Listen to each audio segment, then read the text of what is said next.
Gaming headsets are a great way of enhancing your audio experience without breaking the bank. But there are loads of great headsets to choose from, and now Asus are throwing another hat into the ring with this, the Fusion 300.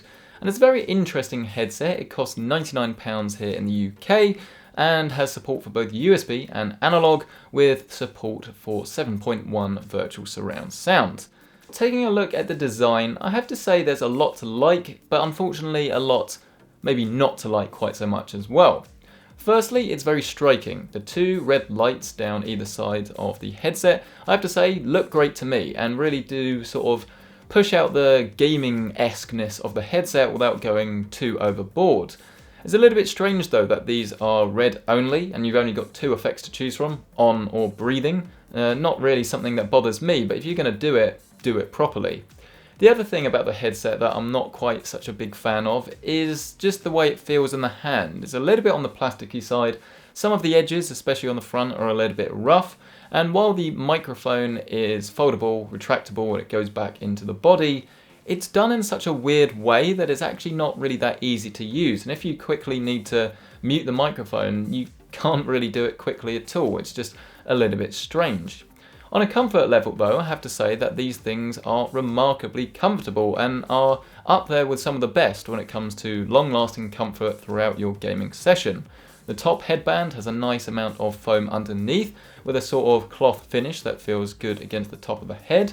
The whole thing is very adjustable to any size, and the ear cups themselves, you get a choice of two. The ones I opted for were the cloth finish, as these don't build up too much sweat or heat and just work great throughout its use, whereas you can opt for the faux leather ear cups if you prefer, and if one of them of course wears out, you can replace it for one of the others. Looking to connectivity, you do get two options here. You can either use analog 3.5mm or you can use USB. The problem is though, if you go down the analog route, while it will work with things like Xbox controllers, mobile phones, you're going to be missing out on a lot of the core functionality of the headset. 7.1 audio is going to disappear, lighting is going to vanish, and the real weird one is that the self-muting microphone will no longer self-mute. So if you're, say, I don't know, playing a game in your room and then your mum comes in and says that dinner's ready, all your friends are going to hear you and it's probably going to be a little bit embarrassing. The other thing that's a bit of a nightmare is that there's no inline controls whatsoever.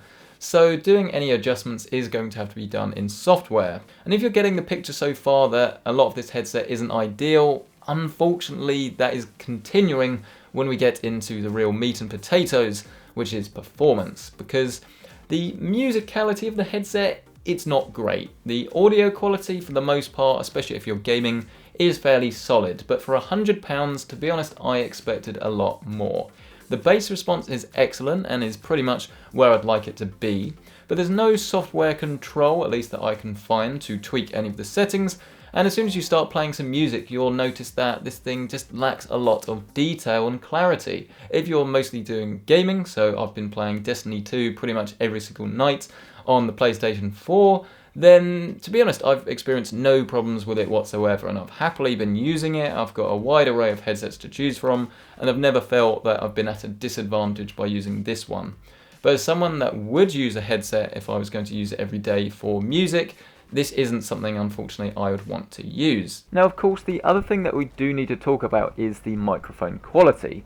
And unfortunately, there is a big underlying issue here, and that's when you play this back in isolation, you'll notice that there's a weird sort of amplification noise that affects recordings.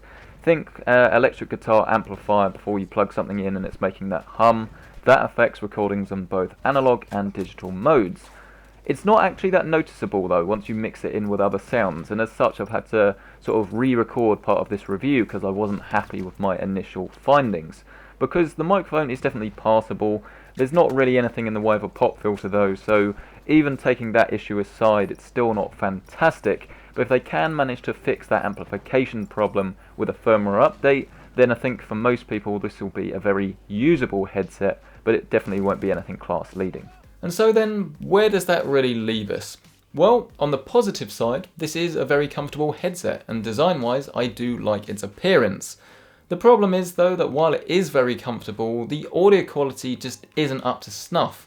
at this price point, and even for something that would cost £60–70, it's still not really great. And then you factor in things like no inline controls, and that the RGB is non-existent in a headset that really should have it. It's sort of left us with a package that is so difficult to recommend that I can't. Obviously, if they can fix the microphone with something like a firmware update, it will be a little bit easier to recommend. And I've heard that they are going to be dropping the price imminently, but that's currently unconfirmed. So all I can do is say that if you're looking at this headset at £90, £100, or even until the microphone is fixed, it's not something I think you should buy. Which is a shame, because I think Asus have brought out some very good products. Things like the Gladius 2 shows that they can do peripherals, but this just doesn't show that, unfortunately. I hope that you've enjoyed this video and it's been informative. Let me know what you thought down in the comments section below. Subscribe for more videos just like this, and I'll see you in the next one.